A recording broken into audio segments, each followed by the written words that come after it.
माता, जय भले माता।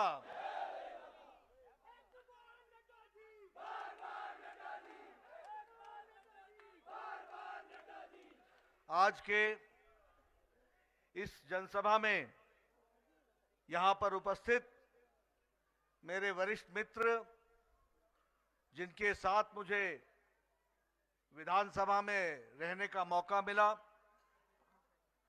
और पूर्व में मंत्री रहे श्री हर्ष महाजन जी, हमारे बहुत ही लोकप्रिय, कर्मठ, कर्मशील, संवेदनशील और आप लोगों के बीच में कार्य करने वाले ऐसे हमारे प्रत्याशी श्री DS ठाकुर जी, हमारे जसवीर जी जिला के अध्यक्ष, विजय ठाकुर जी मंडल के अध्यक्ष, बलवंत सिंह ठाकुर जी प्रदेश कार्य समिति के सदस्य, देशराज बसंत जी मंडल के महामंत्री, मदन ठाकुर जी जिला सचिव, कंगना सेठी जी बहन चेयरमैन BDC, विनोद जरयाल जी BDC के वाइस चेयरमैन, श्रीमती रानी शर्मा जी नगर परिषद की चेयरमैन डलहौजी और श्रीमती सत्यमेव जयते महिला मोर्चा मंडल अध्यक्ष और यहां उपस्थित इतनी बड़ी संख्या में देवी और सज्जनों, हमारे मीडिया के साथी, प्रिंट मीडिया और इलेक्ट्रॉनिक मीडिया के साथी, आज मुझे यहां आने का सौभाग्य प्राप्त हुआ और जिस गर्मजोशी के साथ आपने स्वागत किया और जो मैं उत्साह देख रहा हूं, उसके लिए मैं जहां आपको धन्यवाद देता हूं, आपका अभिनंदन करता हूं, वहीं आपका उत्साह मुझे आश्वस्त भी करता है कि 12 नवंबर को आपने DS ठाकुर जी को विजयी बनाना है और 8 तारीख को आपने इनको विधानसभा में भेजना है। यह मैं आपकी तालियों से, आपके उत्साह से मुझे स्पष्ट दिख रहा है।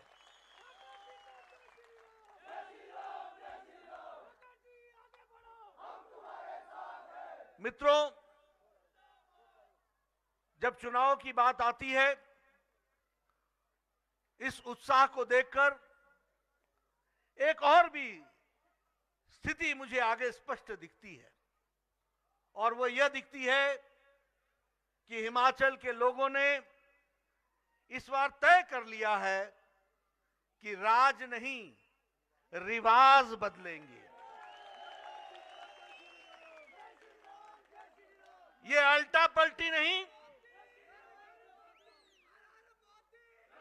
जयराम जी के नेतृत्व में फिर से हम 8 तारीख को विजयश्री होंगे और आदरणीय मोदी जी के नेतृत्व में हम आगे बढ़ेंगे। मित्रों, जब मैं मोदी जी के नेतृत्व की बात करता हूं, तो मैं यह भी आप सबके ध्यान में लाना चाहता हूं कि यह हम सबका सौभाग्य है कि आज देश के प्रधानमंत्री आदरणीय नरेंद्र मोदी जी हैं। उन्होंने सिर्फ देश की इज्जत ही नहीं बढ़ाई है, दुनिया में भारत के नाम को रोशन किया है। और उनका जो प्रेम हम हिमाचल के साथ देखते हैं, जो उनका हम आशीर्वाद देखते हैं, जो प्यार देखते हैं। अभी अभी चंबा आए थे, आप लोगों को उत्साह देख करके वो बहुत खुश थे, बहुत खुश थे। और जिस तरीके से उन्होंने आपसे कहा था, जब आपने उनको वो डोरा चोला दिया था, तो उन्होंने कहा था कि मैं इसको किसी पूजने वाले स्थान पर जरूर पहन के जाऊंगा। और आपने देखा और दुनिया ने देखा कि वो डोरा चोला पहनकर वह उस दिन केदारनाथ में गए थे और पूजा अर्चना की थी। यह बताता है उनका हिमाचल प्रदेश के प्रति लगाव। यह बताता है उनका शिव भक्ति से ओतप्रोत चंबा के प्रति उनका लगाव। और जिस तरीके से उन्होंने हिमाचल प्रदेश की चिंता की है, उसको हिमाचल की जनता और चंबा की जनता कभी भूलेगी नहीं, बल्कि उसका बिल्कुल जिसको कहते हैं समय आने पर उसको जरूर याद करके भारतीय जनता पार्टी के पक्ष में अपना आशीर्वाद भी चंबा की जनता, सलूनी की जनता, खजियार की जनता, डलहौजी की जनता जरूर देगी, यह मुझे विश्वास है।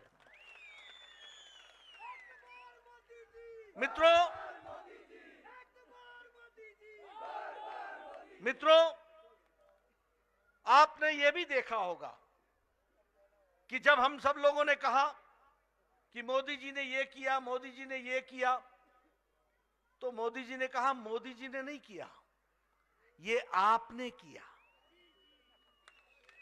क्योंकि आपने सही समय पर सही जगह सही कमल के निशान पर बटन दबाया, तब मोदी जी ने उन सारे कामों को करने का काम पूरा हुआ है। आज मैं यहां बैठा देख रहा हूं, आप सब लोग बड़े नजदीक नजदीक बैठे हैं, मुंह में किसी के मास्क नहीं है। यहां अमेरिका का राष्ट्रपति भी जो बाइडेन जब माइक के सामने आता है तो पहले मास्क हटाते हैं, भाषण देते हैं और फिर मास्क पहन लेते हैं। यानी अमेरिका भी अभी कोरोना से सुरक्षित नहीं हुआ है, यूरोप भी अभी तक कोरोना से सुरक्षित नहीं हुआ है। और यहां मोदी जी ने 9 महीने के अंदर 2 वैक्सीन बनाकर और 219 करोड़ डोज लगा के, डबल डोज बूस्टर के साथ लगा के आपको सुरक्षा कवच पहना दिया है। इस बात को भी हमको समझना है।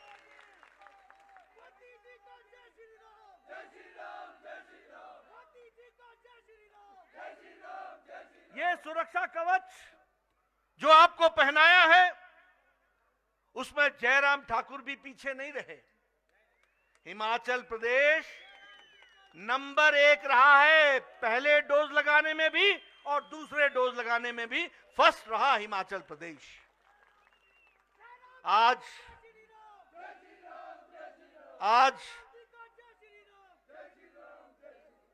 आज मुझे खुशी होती है कि भारत इथेनॉल के प्रोडक्शन कैपेसिटी में डबल हमने अपनी प्रोडक्शन कैपेसिटी बढ़ा ली है। आज जो आप मोबाइल में सिम लगाते हैं ना, चिप, ये पहले हम खरीदा करते थे, आज हम दुनिया को बेच रहे हैं और दुनिया में हम आगे बढ़े। मोबाइल बनाने में भारत नंबर 2 पर खड़ा हो गया है, नंबर 2 पर। ये जो आपके हाथ में मोबाइल है ना, ये नंबर 2 पर भारत खड़ा हो गया। इस्पात और स्टील बनाने में भारत दूसरे नंबर पर खड़ा हो गया है। सौर ऊर्जा में 5वें नंबर पर भारत खड़ा हो गया है। और ये कोरोना के मंदी के जमाने में भी भारत ब्रिटेन को पछाड़ करके 5वीं अर्थव्यवस्था बन गई है, 5वीं अर्थव्यवस्था बन गई। ये मैं आपको क्यों बता रहा हूं? ये इसलिए बता रहा हूं कि सही नेतृत्व को आशीर्वाद मिलने से सही नतीजे आते हैं। आज मुझे खुशी है, एक समय था, ओ भाई, एक समय था, मैं आपके जोश की बड़ी इज्जत करता हूं, एक समय था जब एक प्रधानमंत्री कहते थे कि मैं 1 रुपया भेजता हूं तो 85 पैसे बीच से गायब हो जाते हैं। आज हम खुशी के साथ आपको बता सकते हैं कि मोदी जी ने 25 लाख करोड़ रुपए सीधे लोगों के बैंक के खाते में पहुंचा दिया है। अभी शिमला आए थे प्रधानमंत्री किसान सम्मान निधि, उन्होंने एक बटन शिमला के रिज मैदान में दबाया और 15 सेकंड के अंदर 11 करोड़ किसानों के खाते में 2-2 हजार रुपए पहुंच गया। यह है डिजिटल इंडिया, यह है बढ़ता हुआ इंडिया, यह है जिसे हम कहते हैं कि भारत आज डिजिटलाइज हो गया है। मित्रों, मैं देश की तो आपके सामने तस्वीर रख ही रहा हूं, लेकिन हिमाचल प्रदेश की भी बात करें तो मैं यहां गौरव से कह सकता हूं कि हिमाचल का विकास भी तभी हुआ है जब भारतीय जनता पार्टी की सरकार आई है, तभी हुआ है, उससे पहले नहीं हुआ है। अटल जी प्रधानमंत्री बने, उन्होंने आपको इकोनॉमिक पैकेज दिया था कि नहीं दिया था? दिया था कि नहीं दिया था? डैमों की झड़ी लगी थी कि नहीं लगी थी? और दुख के साथ कहना पड़ता है कि जब कांग्रेस पार्टी की सरकार आई तो वह इकोनॉमिक पैकेज हमसे ले लिया गया। कांग्रेस लेने वाली बनी, हम देने वाले बने। आपको शायद जानकारी नहीं होगी, हिमाचल पहाड़ी राज्य में स्पेशल कैटेगरी स्टेट था, स्पेशल कैटेगरी स्टेट था। केंद्र हमको 90 पैसे देता था तो हम 10 पैसे अपने विकास में लगाते थे, लेकिन वीरभद्र जी के जमाने में यह स्पेशल कैटेगरी स्टेट हमसे ले लिया गया। दिया नहीं, ले लिया गया। और आपको जानकर के याद होगा, शांता कुमार जी अधिकार यात्रा लेके दिल्ली गए थे, धूमल जी न्याय यात्रा लेके दिल्ली गए थे, दिल्ली में आवाज उठाई थी, किसी ने नहीं सुनी थी, किसी ने नहीं सुनी थी। जब मोदी जी फिर से पहली बार प्रधानमंत्री 2014 में बने तो फिर से हिमाचल प्रदेश का स्पेशल कैटेगरी स्टेट बहाल हो गया। और अब जयराम जी अगर 10 रुपए लगाते हैं तो प्रधानमंत्री मोदी जी 90 रुपए लगाते हैं और आपके विकास में काम चलता है। ये अंतर आ गया। आपको मालूम होगा, मैं इसलिए आपको सुना रहा हूं कि मित्रों, विषय डीएस ठाकुर का है, लेकिन डीएस ठाकुर किन बातों के लिए खड़ा होगा उसको वो आपको समझना चाहिए, आपके ध्यान में रहना चाहिए, आपके ध्यान में रहना चाहिए। अटल जी ने डिफेंस को ध्यान में रखते हुए और लाहौल स्पीति को ध्यान में रखते हुए जो 6 महीने तक बर्फ से ढका रहता था, आने जाने के साधन बंद हो जाते थे, उसका शिलान्यास किया 2002 में और कहा कि यह अटल टनल बनेगा। 2003-4 में सरकार चली गई, यूपीए की सरकार आई, 2003 से लेकर 2014 तक 1300 मीटर ही टनल बना, 1300 मीटर। मुझे याद है अटल जी मिले थे मनाली में, मैंने कहा, उन्होंने मेरे से पूछा और उन्होंने पूछा मुझसे कि उस टनल का क्या हो रहा है। मैंने कहा रुक गया है काम।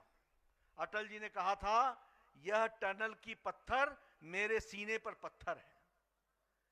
मोदी जी बने प्रधानमंत्री, 3 साल के अंदर 10 किलोमीटर का अटल टनल बना करके हिमाचल की जनता और लेह की जनता को समर्पित कर दिया गया। इसलिए मित्रों, जब सही सरकार आती है तो सही काम होता है, और जब सही सरकार नहीं आती है तो काम का नुकसान हो जाता है। मित्रों, अगर मैं बात करूं विकास के दृष्टि से, तो हम सब लोगों को ध्यान में आना चाहिए कि पिछले 5 सालों में आदरणीय प्रधानमंत्री जी ने 83,727 करोड़ रुपए हिमाचल के विकास के लिए दिए हैं। कितने दिए? 83,727 करोड़। ये किस लिए? ये इसलिए, मैं इसीलिए कहता हूं, हिमाचल के प्रति उनका आशीर्वाद, हिमाचल के प्रति उनका लगाव, हिमाचल के प्रति विकास के लिए जिस तरीके से काम किए गए हैं, उसी तरीके से सेंट्रल टैक्सेस में भी हमको 27,000 के आसपास 27,000 करोड़ रुपए हमें मिले हैं। मित्रों, अभी अभी ऊना में ड्रग बल्क पार्क बना, 2,000 करोड़ रुपए की लागत से। हमारे हर्ष महाजन जी बैठे हैं, उन्हें ध्यान में है कि ड्रग बल्क पार्क के लिए कितने लंबे समय से हम लड़ रहे थे, हमें नहीं दिया जा रहा था। लेकिन मोदी जी ने यह तय किया कि अगर ड्रग बल्क पार्क मिलेगा, बल्क ड्रग पार्क, तो वह हिमाचल प्रदेश को मिलेगा और 2,000 करोड़ रुपए की लागत से मिलेगा। मेडिकल डिवाइसेस पार्क, यह भी हिमाचल को मिला है। नेशनल हाईवेज, यह भी हिमाचल को मिला है। अब आप एम्स की बात कर लीजिए, all India institute of medical sciences. पहले आप इलाज के लिए दिल्ली जाया करते थे, आप इलाज के लिए चंडीगढ़ जाया करते थे। अब 2 बड़े सेंटर्स बने हैं। सबसे पहले तो आपको मैं ये बता दूं कि कभी आपने ख्वाब में भी नहीं सोचा होगा कि मेडिकल कॉलेज चंबा को मिलेगा। आदरणीय मोदी जी के आशीर्वाद से जब मैं स्वास्थ्य मंत्री था तो मैंने चंबा को, हमीरपुर को और सिरमौर को मेडिकल कॉलेज दिए। ये हमको ध्यान में रखना चाहिए। मैं आपके सामने विकास की कहानी सुना रहा हूं। आज हिमाचल में all India institute of medical sciences बन करके तैयार हो गया है। 1,500 करोड़ रुपए की लागत से 14,075 करोड़ रुपए की लागत से बना है। 1,475 करोड़ रुपए की लागत से, यानी 1,500 करोड़ रुपए की लागत का एक all India institute of medical sciences बना है। अभी 300 करोड़ रुपए की लागत से पीजीआई का सैटेलाइट सेंटर ऊना में बनेगा। आपको अगर बड़ा इलाज कराना पड़ा तो आप ऊना पहुंच जाएंगे, आप बिलासपुर पहुंच जाएंगे। भगवान न करे कोई बीमार हो, लेकिन उसके इलाज का पुख्ता इंतजाम हिमाचल प्रदेश में कर दिया गया है। इस बात को भी हमको ध्यान में रखना चाहिए। मित्रों, इसलिए विकास की नई कहानियां लिखी जा रही हैं। और चाहे इंजीनियरिंग कॉलेज हो, चाहे मेडिकल कॉलेज हो, चाहे मेडिकल डिवाइस पार्क हो, चाहे हाइडल प्रोजेक्ट हो, एक नहीं अनेकों प्रोजेक्ट हिमाचल प्रदेश को मिला है। और यह इलाका भी पीछे नहीं रहा है। जब मैं चंबा की बात करता हूं तो मैं आपको यह बताना चाहूंगा कि यहीं सिविल अस्पताल सलूनी 50 बेड का, इसका भी सैंक्शन होकर के यह भी काम शुरू हो गया है और यहां सलूनी की चिंता की गई है। उसी तरीके से आईटीआई सलूनी, यह भी, इसका भी काम शुरू हो गया है। उसी तरीके से 45 करोड़ रुपए की पानी की स्कीम सलूनी में, इसका भी काम चल रहा है। अभी अभी 65 करोड़ रुपए की स्कीम डलहौजी के लिए, अर्बन डेवलपमेंट के लिए 65 करोड़ रुपए की स्कीम, वह भी चल पड़ी है। बनीखेत में डिग्री कॉलेज बन रहा है। उसी तरीके से बीडीओ का ऑफिस बाथरी में बन रहा है। और तेलका में उप तहसील भी बनने का काम, उसका भी ऐलान हो गया है। मैं पूछना चाहता हूं आपसे, ये सारे काम जो अभी कहीं चर्चा में, भाषण में मैंने सुना कि 35 साल बाद किसी को आइडिया के सूझा, आइडिया बताओ, तो आइडिया बताने के लिए हम रह गए क्या? और 35 साल में एमएलए बन करके रहने के लिए आप हो गए क्या? इसमें एक ही आइडिया है।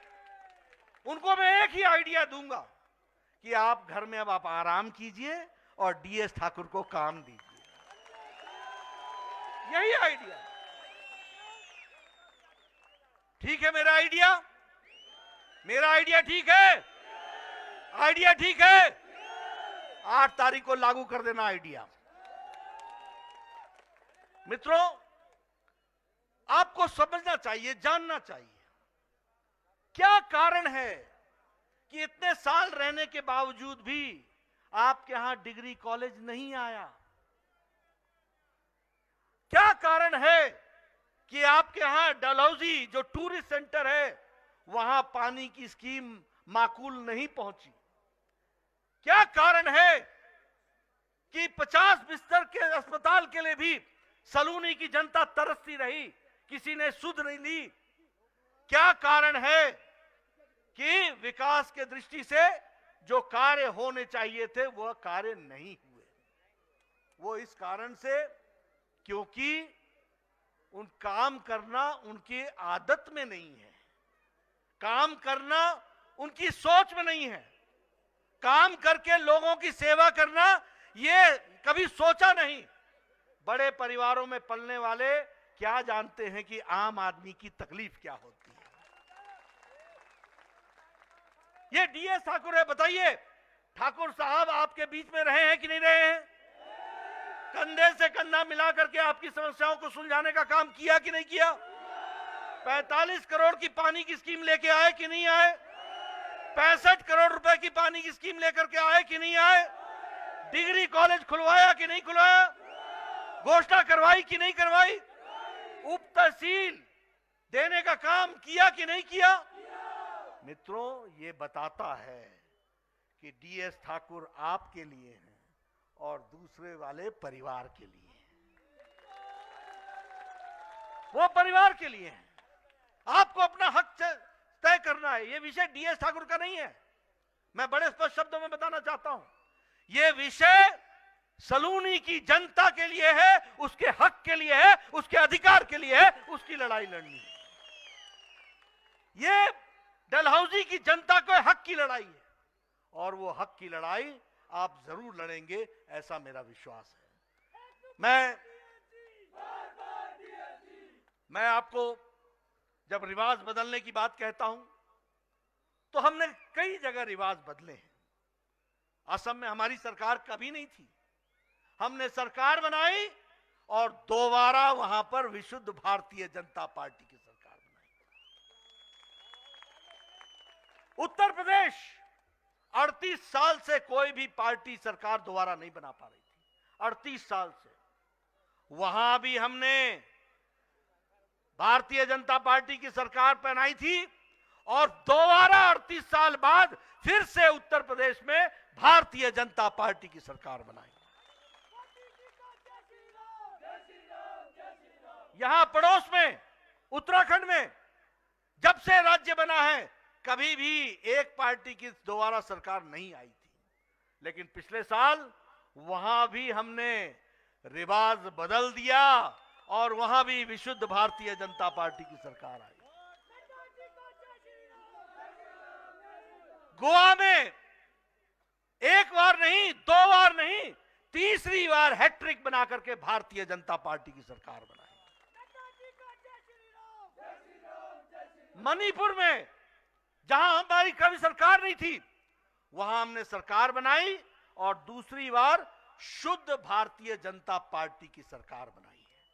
और अब हिमाचल प्रदेश में भी राज नहीं रिवाज बदलेंगे और इसके लिए हम भारतीय जनता पार्टी के लिए आशीर्वाद मांगने के लिए आपसे आए हैं। मुझे पूरा विश्वास है कि आपका आशीर्वाद हम सबको मिलेगा। एक और पार्टी बीच में आई थी, वो आई पहले गई पहले, आई पीछे गई पहले, क्रीज पर टिकी ही नहीं। क्यों? क्योंकि दिल्ली और पंजाब हमारे बड़े नजदीक है, हमको उनकी एक्टिविटी मालूम हुई। हिमाचल की जनता बड़ी जागरूक है, उनको मालूम चला कि ये तो छल कपट में चलाने वाली पार्टी है, तो वो समझ गए कि यहां पर उनका काम नहीं चलेगा। फिर वो गुजरात बड़े दूर गए ताकि कम से कम दिल्ली की हवा वहां तक ना पहुंचे। लेकिन हिमाचल प्रदेश में हम निश्चित रूप से सरकार बनाने के लिए आशीर्वाद मांगने आपसे आए हैं। एक और बात मैं कहना चाहता हूं, मैं कोई व्यक्तिगत बातचीत नहीं करना चाहता, लेकिन कांग्रेस और कमीशन, कांग्रेस और भ्रष्टाचार, ये दोनों पर्यायवाची। हम मिशन से काम करते हैं, वो कमीशन के लिए काम करते हैं। हम सेवा भाव से काम करते हैं, वो मेवा खाने के लिए काम करते हैं। और इसीलिए आपने देखा होगा ऊपर से नीचे तक सारे के सारे या तो जेल जाने को तैयार हैं या बेल पर हैं। मैं सच बोल रहा हूं कि नहीं बोल रहा हूं? बोलो, सोनिया जी बेल पर हैं कि नहीं है? राहुल जी बेल पर हैं कि नहीं है? प्रतिभा जी बेल पर हैं कि नहीं है? और ये हमारे उनके छोटे बेटे विक्रमादित्य बेल पर है कि नहीं है? है कि नहीं है? और यहां भी बेल पर है कि नहीं है? ये एक ही तरीका है इनका, एक ही रास्ता है। इसलिए मित्रों, मैं आपसे ये निवेदन करने आया हूं कि आप डलहौजी को विकास की ओर आगे ले चलें, नई मंजिलें तय करें, नई रास्ते तय करें। ये जगह टूरिज्म के लिए बहुत उपयुक्त स्थान है और आगे चल करके इसको टूरिज्म के लिए विकसित करेंगे। विकसित करने के लिए सबसे पहली चीज होती है अच्छी सड़क, पानी की व्यवस्था, अच्छी बिजली, ये सब मुहैया कराई जा रही है। और इसके साथ साथ यहां पर टूरिज्म डेवलप हो, इसको भी हम आगे बढ़ाएंगे। मैं जरूर बोलना चाहूंगा कि आने वाले समय में जो इसका टूरिज्म का स्कोप है, इस स्कोप को हम पूरा का पूरा इसको आगे बढ़ा